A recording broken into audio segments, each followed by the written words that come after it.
सब बढ़िया है, आनंद एकदम। आज हमारे पास एक नया टॉपिक है जो कि है ऑस्ट्रेलोपिथेटिक्स।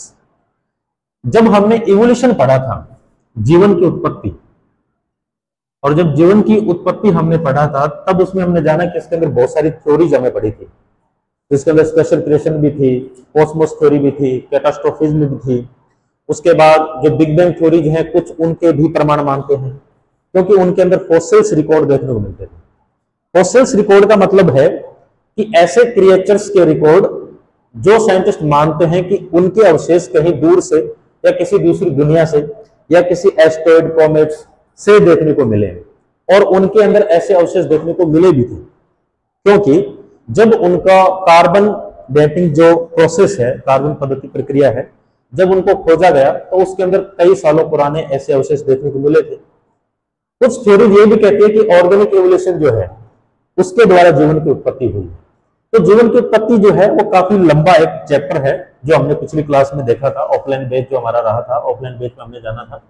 आज एक छोटा सा कंसेप्ट है ऑस्ट्रेलोपिथेटिक्स। ऐसे क्रिएचर जो सबसे पहले डेवलप हुए थे, यानी कि निएंडरथल, इरेक्टस और जो होमो सेपियंस जो है, इनसे भी पहले जो इनके पूर्वज रह चुके हैं, जिनको हम क्या कहेंगे, ऑस्ट्रेलोपिथेटिक्स कहेंगे। इनका उद्भव जो है लगभग 4.2 मिलियन ईयर बिफोर, इनका उद्भव जो है 40 से 45 लाख ईयर्स पहले होता है। कहां होता है? वो होता है इनका उद्भव अफ्रीका के क्षेत्र में, अफ्रीका। और कुछ लोग, कुछ थ्योरीज ये भी कहते हैं कि सेपियंस का जो उद्भव है वो अफ्रीकन एरिया जो है, उत्तर पूर्वी, मध्य और पश्चिमी जो क्षेत्र है, उनके बीच का जो काल है वहां पर हमें इनका उद्भव देखने को मिलता है। और इनका उद्भव जो है कहां? इथोपिया और तंजानिया, इथोपिया और तंजानिया के जंगलों में, तंजानिया के जंगलों में। ये आज के रूप में वहां के फेमस या प्रसिद्ध या डेवलपमेंट लोकेशन है, लेकिन उस समय ऐसा एनवायरमेंट था, पूरे जंगल थे, और उन्हीं जंगलों में से ऑस्ट्रेलोपिथेकस जो है डेवलप होते हैं। इनका जो हैबिटाट जो था, यानी कि इनकी लोकेशन, या ऐसा कह सकते हैं कि किस प्रकार के क्षेत्र में रहते थे, तो शुरुआत जो है इनकी हम कह सकते हैं कि ये प्राइमेट्स थे, यानी कि एक प्रकार के जो चिंपैंजी, गोरिल्ला, उन्हीं के परिवारों से संबंध रखते थे, जंगलों में रहते थे। इनकी पहचान ये थी कि इनके हाथों की जो लंबाई है, हाथों की लंबाई जो है वो पैरों के समान थी। ऐसा क्यों है? इसका भी कोई कारण होगा, पैरों के समान। कोई बता सकता है क्या कारण रहा होगा? बिल्कुल बिल्कुल बिल्कुल। ऑस्ट्रेलोपिथेटिक्स जो पूर्वी सबसे प्राचीन जो थे, होमो सेपियंस, इरेक्टस और निएंडरथल से पहले जो थे, रुडोल्फिन्स से पहले जो थे, उनके अंदर एक समानता ये देखने को मिली थी जो गोरिल्ला और चिंपैंजी, लंगूर से मिल रही थी। उनकी थी, इनके हाथों की जो लंबाई थी वो पैरों के समान थी, क्योंकि पहले यह कहते क्या थे, 4 पैरों पर थे बेटा। कितने पैरों पे? 4 पैरों पे। और ये 4 पैरों से किस पे आए हैं? 2 पैरों में। 4 पैरों से आए हैं 2 पैरों में। जब ये 4 पैरों से 2 पैरों में आते हैं तो इनके अंदर हाथों का साइज छोटा होने लग जाए। जैसे कि आज हमारा हाथों का जो साइज है वो हमारे पैरों के साइज से छोटा है, लेकिन ऑस्ट्रेलोपिथेटिक्स जो थे उनके हाथों का साइज जो था थोड़े लंबे थे। रीजन क्या था? क्योंकि इनका डेवलपमेंट जो है उनके पूर्वी प्राणी जो थे, इनसे पहले जो क्रिएचर्स थे उनसे हुआ। और उनका हैबिटेट क्या था? यानी कि वो पेड़ों के छालों से लटकते थे, एक शाखा से दूसरी शाखा पे लटकते थे, जिसके कारण इनके हाथों की लंबाई क्या थी? ज्यादा थी। हाथों के नाखून क्या थे? लंबे थे। इनके पैरों की अंगुलियां भी क्या थी? लंबी और पंजे के रूप में पूरी तरह से विकसित थी। रीजन क्या था? क्योंकि ये पैरों के छालों से, पैरों से भी लटक सकते थे और हाथों से भी लटक सकते थे, जिनके कारण इनके हाथों की जो लंबाई है वो पैरों की लंबाई के क्या थी? समान थी। ये इनके क्या है? कुछ लक्षण है। एक ये भी है कि 4 पैरों से 2 पैरों में विकसित हुए, तो इसमें काफी हजारों सालों या कई सैकड़ों सालों का अंतर देखने को मिला है। यानी कि ऐसा नहीं है कि 2 साल या 5 साल के अंदर इनके अंदर एवोल्यूशन देखने को मिला है, इनमें काफी लंबी प्रोसेस देखने को मिली है। तो सबसे पहले हम जैसे मान लेते हैं ऑस्ट्रेलोपिथेटिक्स है, उसके बाद हम मान लेते हैं, अच्छा इसी के समकक्ष हम किसको मानेंगे? रामापिथिक्स और ड्रायोपिथिक्स को। और जो लास्ट में, जैसे इसके बाद हम होमो हैबिलेंस भी पढ़ते हैं, होमो हैबिलेंस, इरेक्टस पढ़ते हैं हम, इरेक्टस, निएंडरथल भी पढ़ते हैं हम, निएंडरथल्स, और उसके बाद अंतिम जो है होमोसेपियंस जो है। आज हम क्या है, आज हम क्या है, होमोसेपियंस है, लेकिन हमारा उद्भव जो है ऑस्ट्रेलोपिथेकस, ड्रायोपिथेकस और रामापिथेकस, एक वर्ड और है जिसको हम बोल सकते हैं शिवापिथिक्स। शिवापिथिक्स नाम है ना, शिवापिथिक्स एक नाम देखने को मिलता है, जो कि ओल्डेस्ट क्रिएचर्स थे। ड्रायोपिथिक्स, रामापिथिक्स और शिवापिथिक्स जो है ओल्डेस्ट क्रिएचर थे। अब इनकी फैमिली क्या है, सबसे पहले क्या, किंगडम। इनका किंगडम क्या रहेगा, किंगडम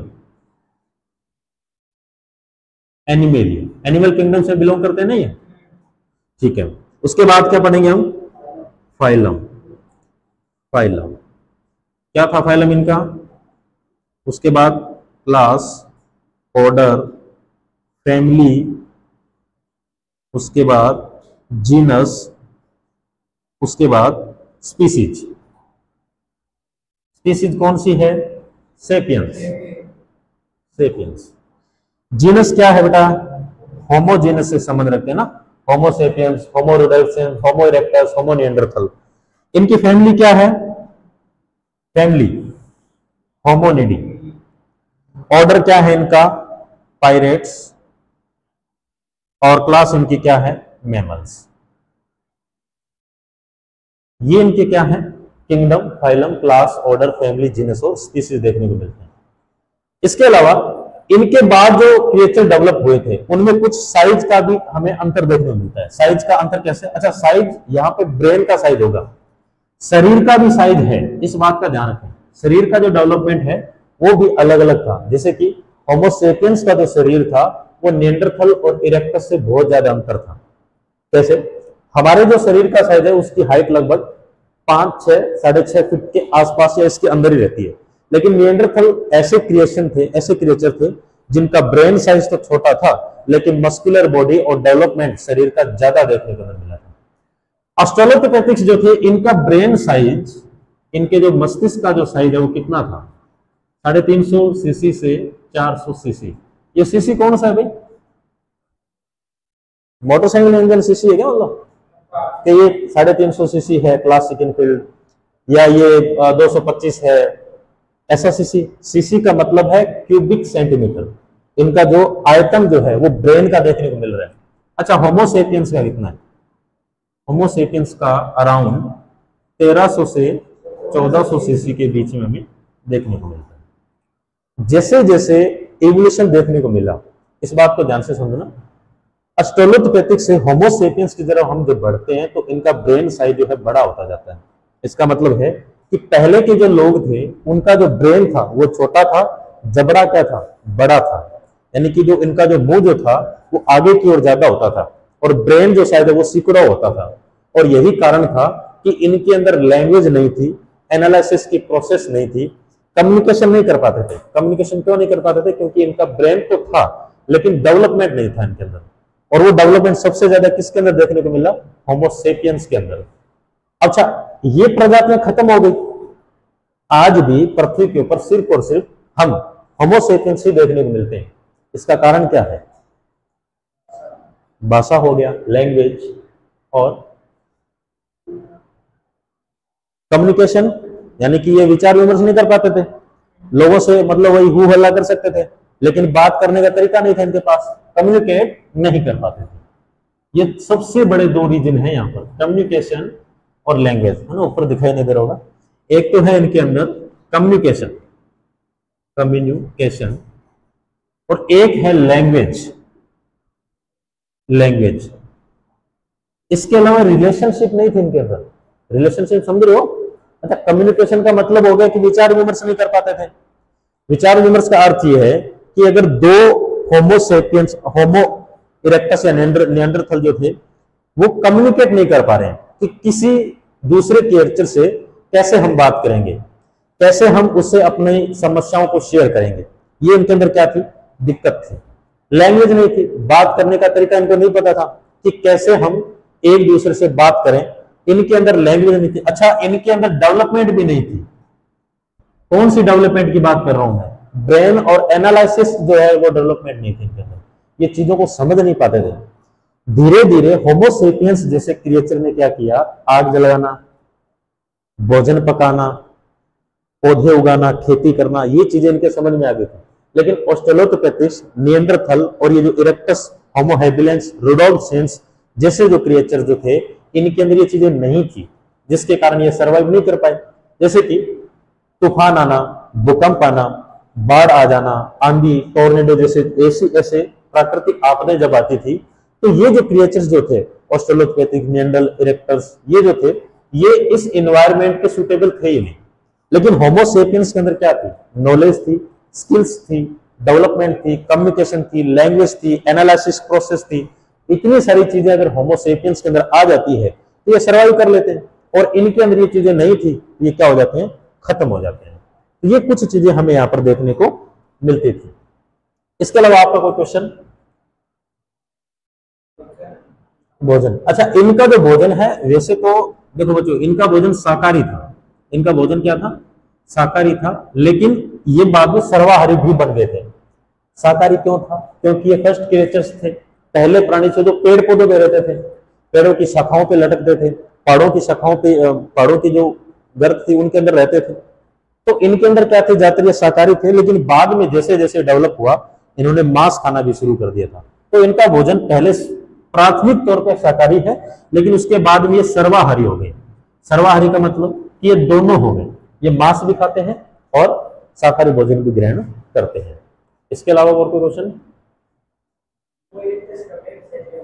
अच्छा, ब्रेन साइज जो है इरेक्टस का, आप मान के चलो लगभग 900 सीसी से 1000 सीसी के बीच में, 850 900 के आसपास है। लेकिन हाँ, इसको 900 सीसी के 1000 सीसी के बीच में मान सकते हैं। सभी का ब्रेन साइज जो है ना, जैसे होमो हैबिलेंस, ऑस्ट्रेलोपिथेटिक्स, इरेक्टस, निएंडरथल और होमो सेपियंस तक शुरुआत इनकी लगभग 350 सीसी के आसपास हो रही है। अंत में होमो सेपियंस जो है 1300 सीसी के आसपास पहुंच रहे हैं, 1300 से 1400 सीसी। निएंडरथल और इरेक्टस जो थे, ये 900 सीसी से 1000 सीसी या 950 सीसी के आसपास है। और इससे पहले अगर जाएंगे तो इनका 650 से 700 सीसी और 800 सीसी के आसपास इनका ब्रेन साइज देखने को मिल रहा है, जो कि अलग अलग जीवों में इनके अंदर क्या है? देखने को मिलता है। ये जो है इथोपिया और तंजानिया के क्षेत्रों में हमें देखने को मिलते हैं। ये थी हमारे पास छोटी छोटी जानकारी जो कि ऑस्ट्रेलोपिथेकस के बारे में। नेक्स्ट हम किसी के बारे में, इरेक्टस या निएंडरथल के बारे में पढ़ेंगे। समझ में आया सभी को? ठीक, थैंक यू।